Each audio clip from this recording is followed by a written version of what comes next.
Lahore central jail में 23 मार्च 1931 की शुरुआत किसी और दिन की तरह ही हुई थी। फर्क सिर्फ इतना सा था कि सुबह सुबह जोर की आंधी आई थी। लेकिन जेल के कैदियों को थोड़ा अजीब सा लगा जब 4 बजे ही वार्डन चरत सिंह ने उनसे आकर कहा कि वो अपनी अपनी कोठरियों में चले जाएं। उन्होंने कारण नहीं बताया। उनके मुंह से सिर्फ ये निकला कि ये आदेश ऊपर से है। अभी कैदी सोच ही रहे थे कि माजरा क्या है। जेल का नाई बरकत हर कमरे के सामने से फुसफुसाते हुए गुजरा कि आज रात भगत सिंह, राजगुरु और सुखदेव को फांसी दी जाने वाली है। उस क्षण की निश्चिंतता ने उनको झकझोर कर रख दिया। कैदियों ने बरकत से मनुहार की कि वो फांसी के बाद भगत सिंह की कोई भी चीज जैसे कि पेन, कंघा या घड़ी उन्हें ला कर दे, ताकि वो अपने पोते पोतियों को बता सके कि वे कभी भगत सिंह के साथ जेल में बंद थे। अब सब कैदी चुप हो चले थे। उनकी निगाहें उनकी कोठरी से गुजरने वाले रास्ते पर लगी हुई थी। भगत सिंह और उनके साथी फांसी पर लटकाए जाने के लिए उसी रास्ते से गुजरने वाले थे। एक बार पहले जब भगत सिंह उसी रास्ते से ले जाए जा रहे थे, तो पंजाब कांग्रेस के नेता भीमसेन सच्चर ने ऊंची आवाज कर उनसे पूछा था कि आप और आपके साथियों ने लाहौर कॉन्स्पिरेसी केस में अपना बचाव क्यों नहीं किया। इसका जवाब में भगत सिंह ने कहा था कि इनकलाबियों को मरना ही होता है, क्योंकि उनके मरने से ही उनका अभियान मजबूत होता है, अदालत में अपील से नहीं। वार्डन वचरत सिंह भगत सिंह के खैर ख्वाह थे और अपनी तरफ से जो कुछ बन पड़ता था वो उनके लिए करते थे। उनकी वजह से ही लाहौर की द्वारकाधास लाइब्रेरी से भगत सिंह के लिए किताबें निकालकर जेल के अंदर आ पाती थी। भगत सिंह को किताबें पढ़ने का इतना शौक था कि एक बार उन्होंने अपने स्कूल के साथी जयदेव कपूर को लिखा था कि वो उनके लिए कार्ल लिबनेक्ट की मिलिट्रिज्म, लेनिन की लेफ्ट विंग कम्युनिज्म और आफ्टर सिंक्लेयर की उपन्यास द स्पाई कुलवीर के लिए भिजवा दें। भगत सिंह जेल की कठिन जिंदगियों के आदी हो चले थे। उनकी कोठी नंबर 14 का फर्श पक्का नहीं था, उस पर घास उगी हुई थी। कोठरी में बस इतनी सी जगह थी कि उनका 5 फुट 10 इंच का शरीर मुश्किल से उसमें लेट पाता था। भगत सिंह को जब फांसी दिए जाने से 2 घंटे पहले उनके वकील प्राणनाथ मेहता उनसे मिलने पहुंचे। मेहता ने बाद में लिखा कि भगत सिंह अपनी छोटी सी कोठरी में पिंजड़े में बंद शेर की तरह चक्कर लगा रहे थे। उन्होंने मुस्कुराकर मेहता का स्वागत किया और पूछा कि आप मेरी किताब रिवॉल्यूशनरी लेनिन लाए या नहीं। जब मेहता ने उन्हें किताब दी तो उसे उसी समय पढ़ने लगे, मानो उनके पास अब ज्यादा समय न बचा हो। मेहता ने उनसे पूछा कि क्या आप देश को कोई संदेश देना चाहेंगे। तो भगत सिंह ने किताब से अपना मुंह हटाए बगैर कहा, सिर्फ 2 संदेश, साम्राज्यवाद मुर्दाबाद और इंकलाब जिंदाबाद।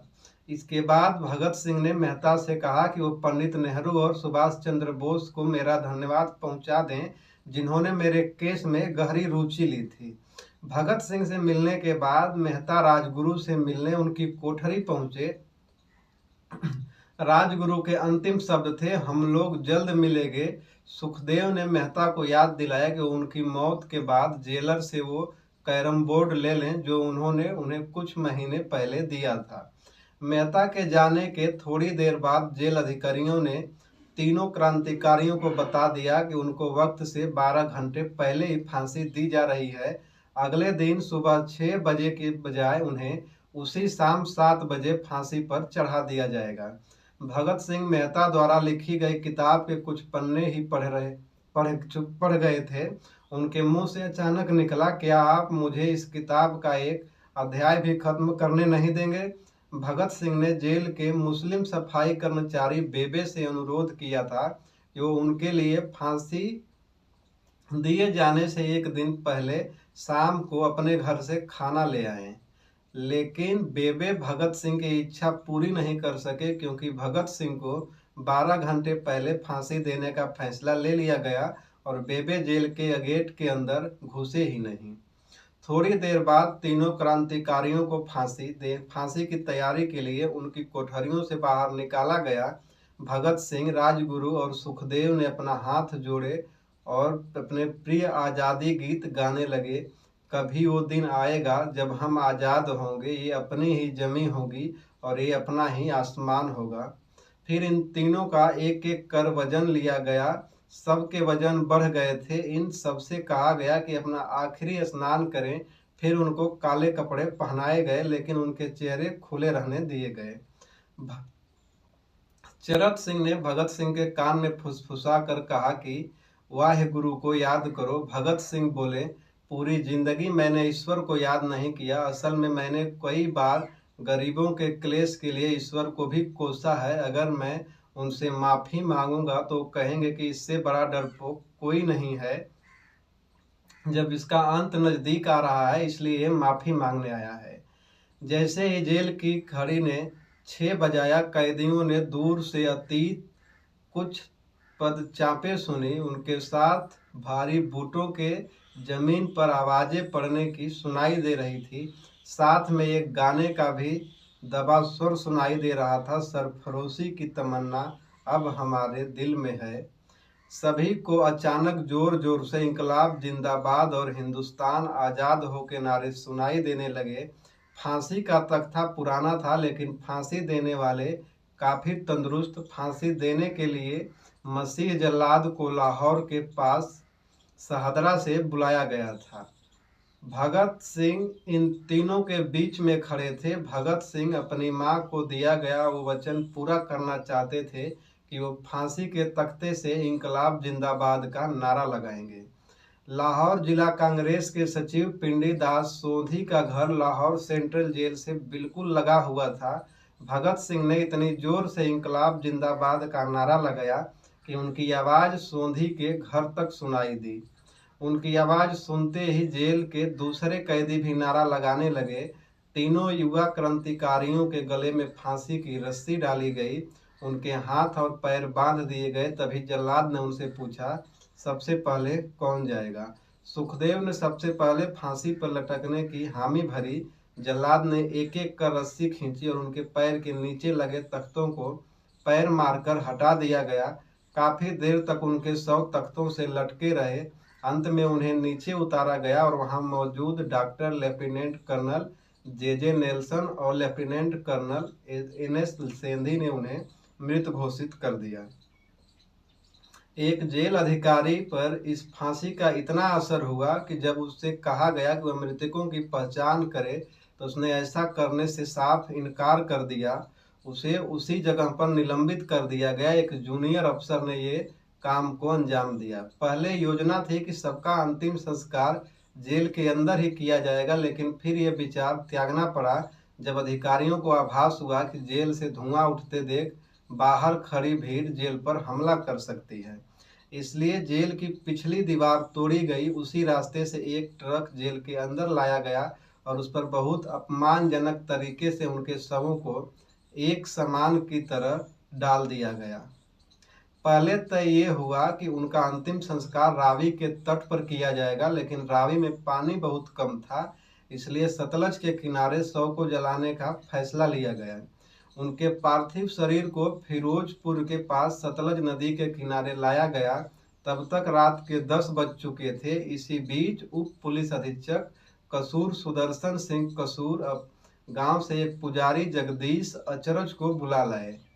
तभी उनमें आग लगाई गई थी कि लोगों को इसके बारे में पता चला कि जैसे ही ब्रिटानी सैनिकों ने लोगों ने अपनी तरफ से आते देखा, उस शवों को वहीं छोड़कर अपने वाहन की तरफ भाग गए। सारी रात गांव के लोग उनके शवों के चारों ओर बैठकर पहरा दिए। अगले दिन दोपहर के आसपास जिला मजिस्ट्रेट के दस्तखत के साथ लाहौर के कई इलाकों में नोटिस चिपकाए गए, जिसमें बताया गया कि भगत सिंह, सुखदेव और राजगुरु का सतलज के किनारे हिंदू और सिख रीति से अंतिम संस्कार किया गया।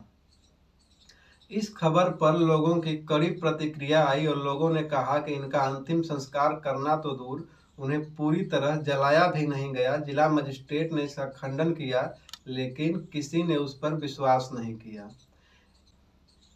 इस तीनों के सम्मान में 3 मील लंबा शोक जुलूस नीला गुंबद से शुरू हुआ और पुरुषों के विरोध स्वरूप अपनी बाहों पर काली पट्टियां बांध रखी थी और महिलाओं ने काली साड़ियां पहन रखी थी। लगभग सब लोगों के हाथ में काले झंडे थे। लाहौर के माल से गुजरता हुआ जुलूस अनारकली बाजार के बीचों बीच रुका। अचानक पूरी भीड़ में उस समय सन्नाटा छा गया जब घोषणा की गई कि भगत सिंह का परिवार तीनों शहीदों के बचे हुए अवशेषों के साथ फिरोजपुर से वहां पहुंच गया है। जैसे ही फूलों से ढके तीनों ताबूतों को उनके शव वहां पहुंचे, भीड़ भावुक हो गई और लोग अपने आंसू नहीं रोक पाए। वहीं पर एक मशहूर अखबार के संपादक मौलाना जफर अली ने एक नज्म पढ़ी जिसका लब्बो-लुआब था, किस तरह इन शहीदों के अधजले शवों को खुले आसमान के नीचे जमीन पर छोड़ दिया गया। उधर वार्डेन चरत सिंह सुस्त कदमों से अपने कमरे पहुंचे और फूट फूट कर रोने लगे। अपने 30 साल के कैरियर में उन्होंने सैकड़ों फांसियां देखी थी, लेकिन किसी ने मौत को इतनी बहादुरी से गले नहीं लगाया था जितना भगत सिंह और उनके दो कामरेडों ने लगाया था। किसी को इस बात का अंदाजा नहीं था कि 16 साल बाद उनकी शहादत भारत में ब्रिटिश साम्राज्य के अंत का एक कारण साबित होगी और भारत की जमीन से ब्रिटिश सैनिक हमेशा के लिए चले जाएंगे।